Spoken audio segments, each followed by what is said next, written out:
Hello, welcome to परचम। मैं पूजा आप लोगों का परचम क्लासेस में बहुत बहुत स्वागत करती हूँ। आज का हमारा टॉपिक बहुत इंपॉर्टेंट है क्योंकि आने वाले समय में यहाँ पर से क्वेश्चन बहुत सारे फ्रेम हो सकते हैं, चाहे आप यूपी ट्रिपल एससी का एग्ज़ाम दे रहे हो, यूपी पीईटी का एग्ज़ाम दे रहे हो या फिर आपका पीएससी या यूपीएससी एग्ज़ाम हो या वनडे एग्ज़ाम है। तो चलिए हम देखते हैं क्या बातें यहाँ पर हैं। तो आज हमें डिस्कस करना है, हमने हाल ही में जो आज़ादी का अमृत महोत्सव हम सेलिब्रेट कर रहे हैं और हमने अपना 75th नंबर का इंडिपेंडेंस डे सेलिब्रेट किया है।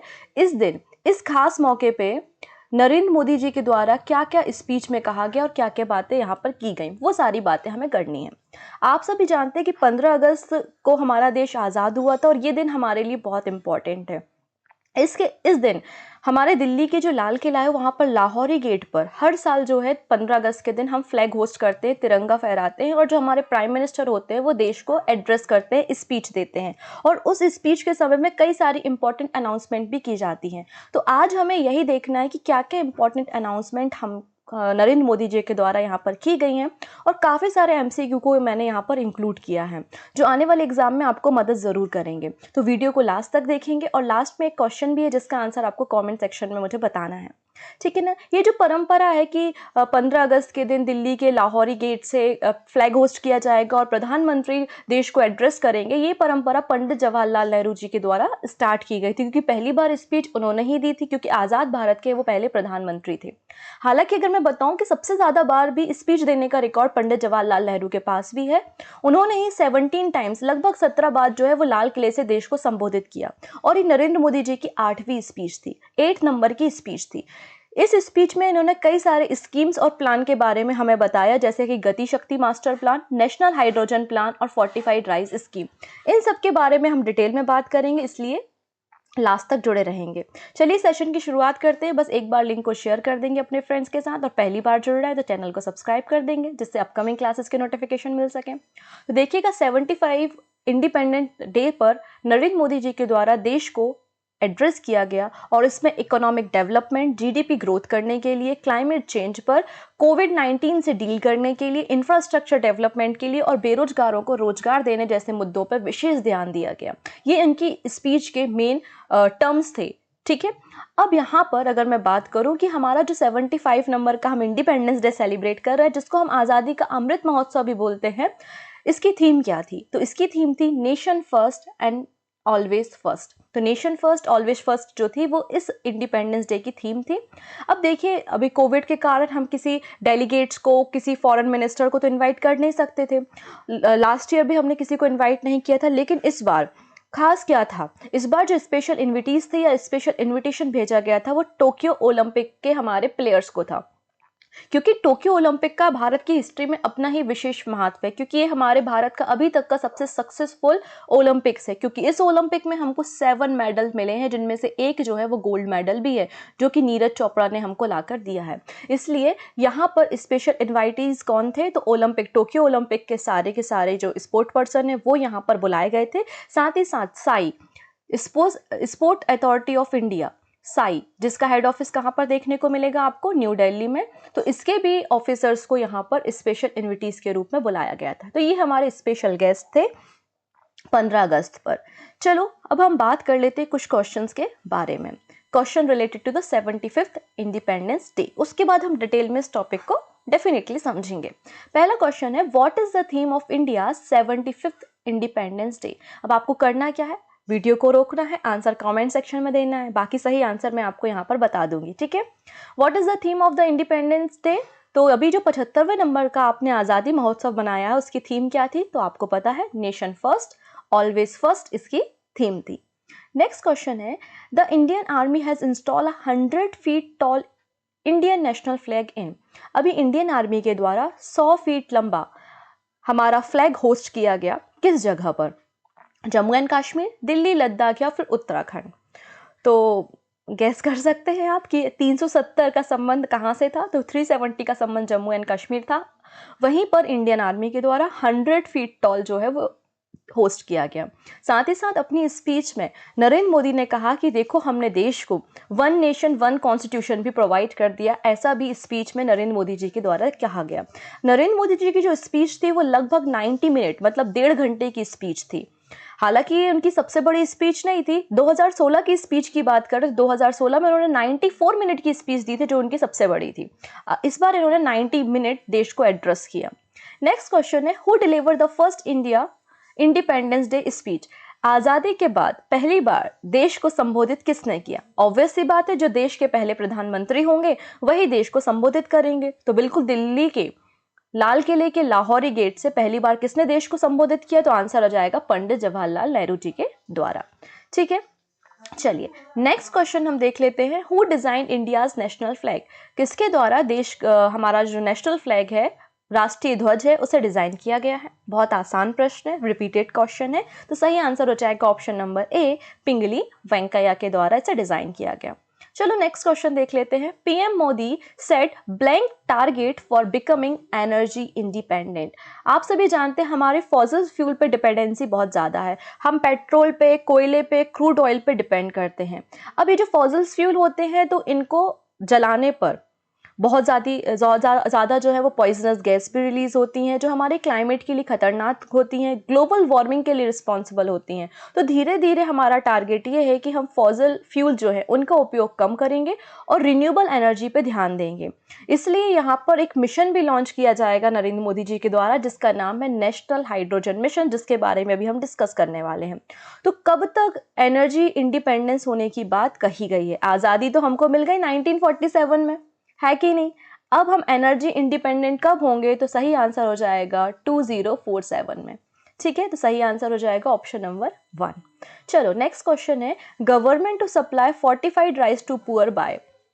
पोषण युक्त चावल या पोषण युक्त आहार, जो कि मिड डे मील की एक सुविधा है, मल न्यूट्रिशन या कुपोषण से बच्चों को बचाने के लिए, पुअर्स को बचाने के लिए ये स्कीम लॉन्च की गई है गवर्नमेंट के द्वारा। अब कब तक, किस वर्ष तक ये फोर्टिफाइड राइस जो है वो पुअर को प्रोवाइड कर दिए जाएंगे? 25, 24, 26 या 30? तो सही आंसर क्या हो जाएगा? 2024, ऐसा स्पीच में कहा गया। नेक्स्ट है हमारे पास मोस्ट इंपॉर्टेंट, समझिएगा। You would know that we have decided to celebrate this Amrit Mahotsav of independence for 75 weeks। तो अभी हम आज़ादी का जो अमृत महोत्सव बना रहे हैं वो कितने दिन का है? तो 75 हफ्तों का है, 75 वीक्स का है। अब क्वेश्चन ये है कि कब से कब तक ये चलेगा? तो देखिएगा, इसकी शुरुआत कब हुई थी आप मुझे बताइए, खत्म कब होगा मैं आपको बताती हूँ। तो 15 अगस्त 2023, 15 अगस्त 2023 तक हम आज़ादी का अमृत महोत्सव बनाएंगे, जो कि 75 वीक्स का होगा। इसकी शुरुआत कब से हुई? तो इसकी शुरुआत हुई है 12 मार्च से। तो याद रखेंगे, आज़ादी का अमृत महोत्सव कब शुरू हुआ था? 12 मार्च को शुरू हुआ था। कब खत्म होगा? 15 अगस्त को खत्म होगा 2023 में। और कितने हफ्तों का था? तो 75 वीक्स का था। ठीक है, चलो तो अब हम बात कर लेते हैं की अनाउंसमेंट के बारे में, जो प्रधानमंत्री जी के द्वारा 75वें इंडिपेंडेंस डे के दिन कही गई। तो 6 मेजर अनाउंसमेंट मैंने यहाँ पे कंसीडर किए हैं, चलो देख लेते हैं। अब इनका जो भाषण था वो 1.5 आवर्स लॉन्ग था। जैसा कि मैंने कहा, इन्होंने कौन कौन से सेक्टर्स को इंक्लूड किया? तो इकोनॉमी, इंफ्रास्ट्रक्चर, सोशल वेलफेयर की कुछ स्कीम्स को लॉन्च करते हुए अपनी स्पीच को दी। अब इस स्पीच में पहला जो प्लान बोला गया वो है गति शक्ति नेशनल मास्टर प्लान। ये भारत का अब तक का सबसे बड़ा मास्टर प्लान है और इसके लिए जो फंड दिया गया है, अलोकेट किया गया है, वो 100 लाख करोड़ रुपीस है, जो कि अपने आप में ही बहुत बड़ा फंड है। ठीक है, तो यहाँ पर आप देख सकते हैं कि पीएम नरेंद्र मोदी ने इंडिपेंडेंस डे पे 100 लाख करोड़ रुपए गति शक्ति पॉलिसी के लिए लॉन्च किए हैं। इसके अंतर्गत इंफ्रास्ट्रक्चर डेवलपमेंट किया जाएगा, नए नए पोर्ट्स बनाए जाएंगे, मैन्युफैक्चरिंग यूनिट्स को बढ़ावा दिया जाएगा, भारत के एक्सपोर्ट पे ध्यान दिया जाएगा। क्योंकि अगर हम बात करें एक्सपोर्टिंग कंट्री की, तो सबसे ज्यादा एक्सपोर्ट अगर किस कंट्री से होता है तो मैं बता दूं चाइना से होता है। दूसरे नंबर पे अमेरिका आता है और भारत की जो पोजीशन है वो 20th प्लेस पर है, 20वें नंबर पे है। तो भारत की अगर जीडीपी को आपको ग्रोथ करना है, इकोनॉमिक बूस्ट चाहिए अगर आपको, तो आपको अपना एक्सपोर्ट बढ़ाना पड़ेगा। एक्सपोर्ट बढ़ाने के लिए आपको अपने पोर्ट्स को, अपनी कनेक्टिविटी को बढ़ाना होगा, मैन्युफैक्चरिंग यूनिट्स को बढ़ाना होगा। इसी के अंतर्गत ये प्लान लाया गया है, गति शक्ति नेशनल मास्टर प्लान। इसके जरिए, मास्टर प्लान के जरिए, ये एक बहुत अच्छा सोर्स साबित होगा एम्प्लॉयमेंट के लिए, रोजगार के लिए भी एक अवसर दिए जाएंगे यूथ को। इसमें इंफ्रास्ट्रक्चर डेवलप होगा, इकोनॉमिक बूस्ट होगी और सारी जो डिटेल है कि कब शुरू होगा, क्या क्या काम किया जाएगा, तो ये डिटेल अभी तक अपडेट नहीं हुई। जैसे ही लॉन्च होगी हम आपके साथ डेफिनेटली जुड़ेंगे। नेक्स्ट है कि फोकस एरियाज क्या थे इस प्रोजेक्ट के, तो जैसे कि मैंने कहा कि यहाँ पर इकोनॉमी को बूस्ट करना है ना, तो इसलिए हमने यहाँ पे कुछ इकोनॉमिक जोन बनाने की बात की है, साथ ही साथ मैन्युफैक्चरिंग को बढ़ावा देना है और एक्सपोर्ट को बढ़ावा देने के लिए यहाँ पे बात की गई है। चलिए, दूसरे जो की पॉइंट्स है हमारे पास वो है 75 Vande Bharat train in 75 weeks. जैसे कि आपको पता है आज़ादी का अमृत महोत्सव भी 75 वीक्स का है और इन 75 वीक्स में 75 वंदे भारत ट्रेन को लॉन्च किया जाएगा, ऐसा नरेंद्र मोदी ने कहा है। इस वंदे भारत ट्रेन के जरिए हम भारत के सारे पॉइंट्स के बीच में कनेक्टिविटी कर सकते हैं, चाहे वो नॉर्थ ईस्ट हो, साउथ हो, वेस्ट हो, सभी लोगों के बीच में हम कनेक्टिविटी प्रोवाइड करा सकेंगे। तो कंट्री के हर एक कॉर्नर को कनेक्ट करने के लिए 75 वंदे भारत ट्रेन लॉन्च की जाएंगी इन 75 वीक्स। साथ ही साथ यहाँ पर नरेंद्र मोदी जी ने अपनी स्पीच में उड़ान के बारे में भी बताया है।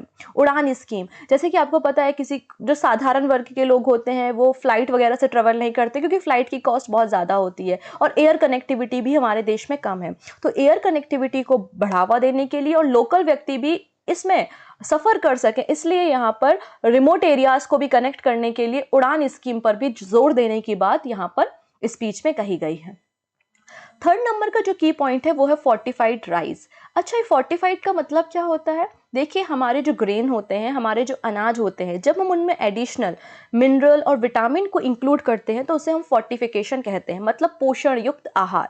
अगर मैं आपको बता दूं तो एक सर्वे किया गया था और उस सर्वे में कहा गया था कि लगभग 70% हमारे भारत की जनसंख्या ऐसी है जिनको पोषण युक्त आहार नहीं मिलता, इसलिए यहाँ पे फोर्टिफिकेशन की प्रक्रिया को यूज किया गया। ये सबसे पहले उड़ीसा में मिड डे मील के रूप में फोर्टिफाइड राइस देने की बात की गई थी, क्योंकि हमारे जो बच्चे हैं, पुअर बच्चे हैं, वो मल न्यूट्रिशन मतलब कुपोषण के शिकार हैं और उनको प्रॉपर मात्रा में जो है वो पोषण युक्त आहार नहीं मिलता। इसलिए नरेंद्र मोदी जी के द्वारा कहा गया है कि पूरे पुअर बच्चों को मिड डे मील की सुविधाओं में फोर्टिफाइड राइस उपलब्ध कराया जाएगा। ये जो फोर्टिफाइड राइस है, इस राइस में आयरन का कंटेंट ज्यादा है और आपको पता है हमारे भारत देश में 50% आबादी जो है वो एनीमिया की शिकार है और एनीमिया होने का एक रीजन आयरन की कमी है। तो जो राइस है उसमें आयरन का कंटेंट है, आपको फॉलिक एसिड मिल जाएगा, विटामिन B12 मिल जाएगा, ये खास बात इस फोर्टिफाइड राइस की है। अभी इनिशियली तो 15 स्टेट में, इनिशियली तो 15 राज्य में ये पायलट बेसिस पे ये सुविधा शुरू की जाएगी और फिर इसको आगे एक्सटेंड किया जाएगा। साथ ही साथ अगर मैं बात करूं कि कितनी कंट्रीज जो है वो इस मॉडल को फॉलो करती है, तो यूएसए को इंक्लूड करते हुए 7 कंट्रीज ऐसी हैं जो इस तरीके के मॉडल को अप्लाई करती है। तो फोर्टिफाइड राइस के बारे में यहाँ पर बोला गया है कि मल न्यूट्रिशन या लैक ऑफ एसेंशियल न्यूट्रिशन के कारण जो पुअर वुमेन है और पुअर चिल्ड्रन है उनके डेवलपमेंट में काफ़ी ज़्यादा दिक्कतों का सामना करना पड़ता है, इसलिए फोर्टिफाइड राइस स्कीम को शुरू किया जाता है गवर्नमेंट के द्वारा। और साथ ही साथ ये जो स्कीम है वो 2024 तक एग्जीक्यूट मतलब कर दी जाएगी, पूरे देश में फोर्टिफाइड राइस उपलब्ध करा दिया जाएगा, ऐसा गवर्नमेंट के द्वारा कहा गया है। अब अगली इंपॉर्टेंट की पॉइंट्स, सैनिक स्कूलों में अब होगी लड़कियों की एंट्री। अगर मैं आपको बता दूं कि हमारी पूरी कंट्री में 33 मतलब लगभग 33 जो है वो सैनिक स्कूल हैं और इन आर्मी स्कूल या सैनिक स्कूल में केवल और केवल बॉयज़ अलाउ होते हैं, लड़कियां अलाउ नहीं होती। तो गवर्नमेंट के द्वारा या नरेंद्र मोदी जी के द्वारा स्टेटमेंट जारी किया गया कि लगातार कई सारी गर्ल्स के हमको मैसेज आए और वो लोग भी सैनिक स्कूल में पढ़ना चाहती हैं, इसलिए हम परमिशन देते हैं कि सैनिक स्कूल में अब गर्ल्स की भी एंट्री होगी। तो ये बहुत अच्छा एक शुरुआत है, जहां हम इकोनॉमिक जस्टिस की बात करते हैं, इक्वलिटी की बात करते हैं, तो वहां पर ये सब होना तो एक लाजमी सी बात है। तो सैनिक स्कूल में भी गर्ल्स के एडमिशन को यहाँ पे मान्यता दे दी गई है। साथ ही साथ ये तो नरेंद्र मोदी की स्पीच की बात है, कल का अगर आपने सुप्रीम कोर्ट का वर्डिक्ट देखा होगा, कल की अगर आपने न्यूज़ देखी होगी, तो एनडीए जैसे एग्जाम में भी सुप्रीम कोर्ट ने गर्ल्स को अलाउ कर दिया। इसके पहले एनडीए जैसा एग्जाम गर्ल्स नहीं दिया करती थी, तो एनडीए एग्जाम में भी गर्ल्स को परमिशन दे दी गई है। तो जैसा कि मैंने कहा कि 33 स्कूल है हमारी कंट्री में, लेकिन अभी पायलट बेसिस पे हम मिजोरम में इस स्कीम को लॉन्च करेंगे और उसके बाद देखेंगे कि क्या किया जा सकता है। तो मिजोरम में पहले हम इसको पायलट बेस पे लॉन्च करेंगे, अगर ये सक्सेसफुल होता है तो फिर पूरे देश के जो 33 स्कूल है उस पर भी लड़कियों को एंट्री दे दी जाएगी। अगला की पॉइंट क्या था? PM Modi announce national hydrogen mission. अच्छा देखिएगा, जो हमारे फॉसिल्स फ्यूल होते हैं वो नॉन रिन्यूएबल होते हैं। नॉन रिन्यूएबल मतलब एक बार खत्म हो गया कोयला मतलब हो गया, हम उसको नहीं बना सकते क्योंकि ये बहुत लंबी प्रक्रिया होती है, इसलिए हमें डिपेंडेंसी जो है वो बढ़ानी पड़ेगी रिन्यूएबल एनर्जी पे, मतलब विंड एनर्जी, सोलर एनर्जी। और सोलर एनर्जी के लिए तो हम कितना काम भी कर रहे हैं, आपको पता है ना। 750 मेगावाट का हमने पहले रीवा में लगाया, फिर ओमकालेश्वर में, तेलंगाना में, कितने सारे हमने फ्लोटिंग सोलर पार्क लगाए हैं। तो बिल्कुल यहाँ पे नरेंद्र मोदी जी का उद्देश्य कि रिन्यूएबल एनर्जी को हम बढ़ावा देंगे और अपनी डिपेंडेंसी को फॉसिल फ्यूल पे कम करेंगे। इसी के अंतर्गत नेशनल हाइड्रोजन मिशन की शुरुआत गवर्नमेंट के द्वारा की जानी है। इसको हम बोलेंगे अमृत काल। जैसे आज़ादी का अमृत महोत्सव चल रहा था ना, वैसे ही इसको हम बोलेंगे अमृत काल। अमृत काल का मतलब है कि हमें global energy, green hydrogen production को बढ़ावा देना है और इस एनर्जी को, इस हाइड्रोजन एनर्जी को हमें एक्सपोर्ट भी करना है, जिससे इकोनॉमी को बूस्टअप मिलेगा। तो क्लीन एनर्जी पे ध्यान देना है, क्लाइमेट चेंज पे ध्यान देना है। ये बेसिक एजेंडे हैं हमारे नेशनल हाइड्रोजन मिशन के। और आपको मैं बता दूं कि हाइड्रोजन जो होता है, इसको हम फ्यूचर फ्यूल भी कहते हैं, इसको हम फ्यूचर फ्यूल भी कहते हैं। हमारा जो क्रायोजेनिक इंजन्स होते हैं उनमें भी हम एज अ फ्यूल हाइड्रोजन का यूज़ करते हैं। आप लोगों ने वो देखा होगा अभी हाल ही में, GSLV जो हमने अपनी सैटेलाइट मिशन लॉन्च किया था, वो फेल हो गया था क्योंकि उसका जो 3rd स्टेज का क्रायोजेनिक इंजन था वो रन नहीं हो पाया था, राइट। तो क्रायोजेनिक इंजन में भी आपको याद रखना है लिक्विड हाइड्रोजन और लिक्विड ऑक्सीजन का ही यूज़ होता है। तो हाइड्रोजन को फ्यूचर फ्यूल भी कहा जाता है, ठीक है। तो यही है हमारा नेशनल हाइड्रोजन मिशन। इसके अलावा और क्या की पॉइंट्स यहाँ पे कहे गए हैं, तो अगला पॉइंट यहाँ पे मेंशन किया गया है e-commerce platform for the self help group. अच्छा, जो हमारे छोटे छोटे लोकल बॉडीज़ होती हैं जहाँ पे महिलाएं काम करती हैं, डिफरेंट डिफरेंट प्रोडक्ट्स बनाती हैं, तो उनके बने हुए प्रोजेक्ट को, उनके बने हुए प्रोडक्ट को पूरे देश तक पहुँचाना, इनफैक्ट कंट्री के बाहर भी पहुँचाने के लिए ई-कॉमर्स प्लेटफॉर्म का सहारा लिया जाएगा। मतलब ऑनलाइन जो प्लेटफॉर्म्स होते हैं, आप फ्लिपकार्ट से सामान परचेस करते हैं या दूसरी वेबसाइट से सामान लेते हैं, तो उनमें इन प्रोडक्ट को डाला जाएगा। मतलब vocal for local, vocal for local को बढ़ावा देने के लिए, सेल्फ ग्रुप को सपोर्ट करने के लिए ये सारी बातें यहाँ पे की गई हैं। तो यहाँ पे लिखा है country is moving forward with the Mantra of being vocal for local. The digital platform will connect the product of women's self-help group with people in the far-flung area of country as well as abroad। ठीक है, इसलिए यहाँ पे e-commerce platform को promote किया जा रहा है। साथ ही साथ अपनी स्पीच में इन्होंने हैंड होल्ड की बात की है कि हम पुअर्स का हाथ पकड़ के आगे बढ़ेंगे और अपनी इकोनॉमी को, अपनी GDP को बूस्ट करेंगे। तो ये कुछ मेजर की पॉइंट्स थे हमारे इंडिपेंडेंस डे के। साथ ही साथ अगर स्लोगन की बात करें तो आप लोगों ने इनका स्लोगन सुना होगा, सबका साथ सबका विकास। इसको एक्सटेंड कर दिया, सबका साथ सबका विकास, सबका विश्वास और सबका प्रयास। तो ये इनका नया स्लोगन बन चुका है। अंत में हम कुछ छोटी सी बात और कर लेते हैं कि नरेंद्र मोदी जी के द्वारा 15 अगस्त को हमारे जवानों को हमारा तीसरा सबसे बड़ा शांति के समय दिया जाने वाला वीरता चक्र दिया गया है, जिसका नाम है शौर्य चक्र। क्योंकि अभी तो कोई युद्ध का समय नहीं चल रहा है, तो शांति के लिए ही दिया जाएगा। तो हमारे कितने जवानों को ये शौर्य चक्र दिया गया है, आपको आंसर कॉमेंट सेक्शन में बताना है।